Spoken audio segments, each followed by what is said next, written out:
Hello guys! Magluto tayo ng gurami.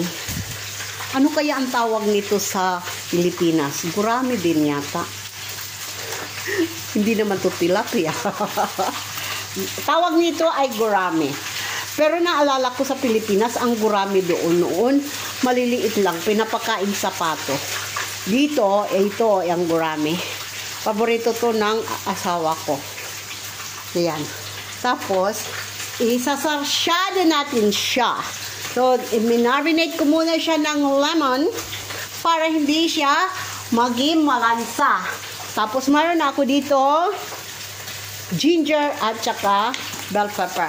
Damihan ko ng ginger para hindi siya lumansa. At lalagyan ko siya ng pink ginger lily. Nagpapakasawa ako maggamit nito guys kasi season niya. Pero pag wala ng tag-ulan, wala na siya. Yung ganun talaga guys. Nakakababa kasi ito ng cholesterol at mga sugar natin dyan. Diba? Matatamis tayo. Okay guys. Magluto na tayo. Mag-umpisa na. Pagka nagsasasyado ako, hindi ako naglalagay ng onions. Para hindi siya quickly pumanis.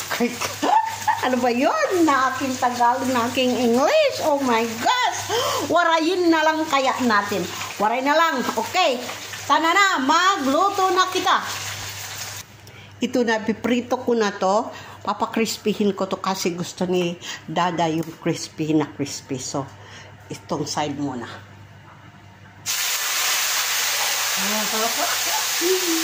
Nakagod.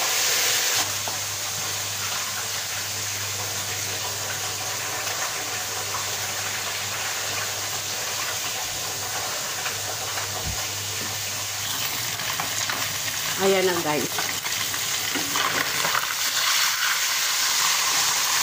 Hiwain ko na ang aking luya.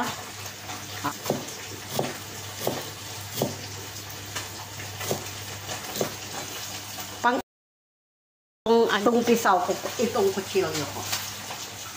So, hiwain ko na rin ang aking pink ginger lily. Pink ginger lily is life ngayon. Kasi, ano talaga niya, season kasi tag-ulan. Pag wala ng tag-ulan, ang mahal ng kaya nito. At saka, ang hirap na bumili. Kaya, tuwing pagkain ko, meron akong ganon. Para naman, mabawas-bawasan yung mga toxins ko sa loob.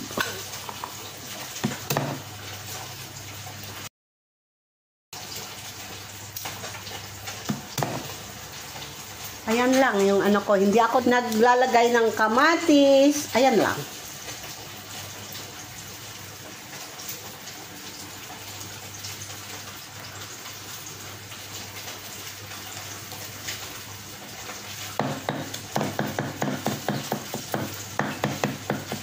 Kapag ka sa isda kasi, hindi ko siya nilalagyan ng kamatis kasi lalong naglalansa. Ayan na, luto na tayo ng aking sauce. Kunti lang na oil. Tapos, ito piniprito ko pa yung half, yung kabilang side. Tapos, ilagay ko na ang aking ginger first. Hintayin lang natin na lumabas ang kanyang aroma. Lagyan natin siya mamaya ng patis. Lagyan ko ng patis, kunti lang, mga 1 tablespoon. Pag kulang naman, pwedeng dagdagan. Lagyan ko ng konting suka. Kunti lang kasi matapang ang suka dito. Hindi kagaya sa atin, ang suka sa atin ay from the north. Oh, di ba? Ang English ko. Tapos lagyan ko ng sweet soy sauce. Nilagyan ko pala kanina ng konting chili sauce para medyo pumula. Ilagay ko na ang aking pink ginger lily. Tapos, sorry, lagyan ko ng kalahating tasa ng tubig. Pakuluin.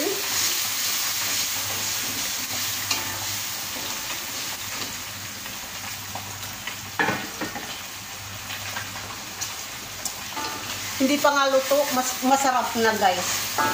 Yummy! Tapos, lagyan ko na siya ng black pepper.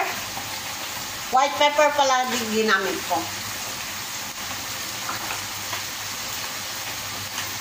Lagyan ko siya ng asukal na konti. Brown sugar ang gagamitin ko para maging brown katulad ko. Ilalagay ko na ang aking bell pepper. Lagyan ko ng konting lemon. Ihalo-halo. Tapos, ilalagay ko na ang isda. Pero, hindi ang gurami ang aking ilalagay kasi gusto yan ni Dada na crunchy. So, yung pampano ang aking nilagay. Kalahati lang, guys. Ayan na, luto na. Ayan ang aking sweet and sour. My style. I-plating na natin to, guys. Baka i-plating pa ng iba. Ito na ang aking gurami. Dalawa na. Luto na. Magkabula. Gustong-gusto to ni Dada. Ayan na, guys. Kabulagera talaga ang lola. Ayan. Imagine, ang aking niluto ay gurami. Tapos, ang aking sinarsyado ay pampano. O, diba? Ganun lang yun.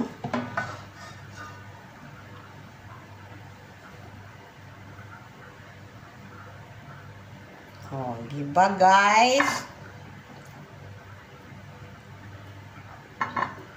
Ang gurami, gusto ni Dada yan kainin ng crunchy-crunchy.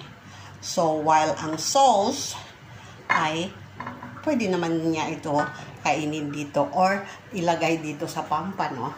Tapos, sauce lang ang gagamitin niya or ang kukuhanin niya. Diba? Mindset ba? Mindset, guys. Ayan na. O, diba? Ilalagay ko na ang ayan, pinaliyad pa talaga yan. Ang gurami na yan. O, see? Gusto yan ni Dada. Tapos, lalagyan ko yung avocado.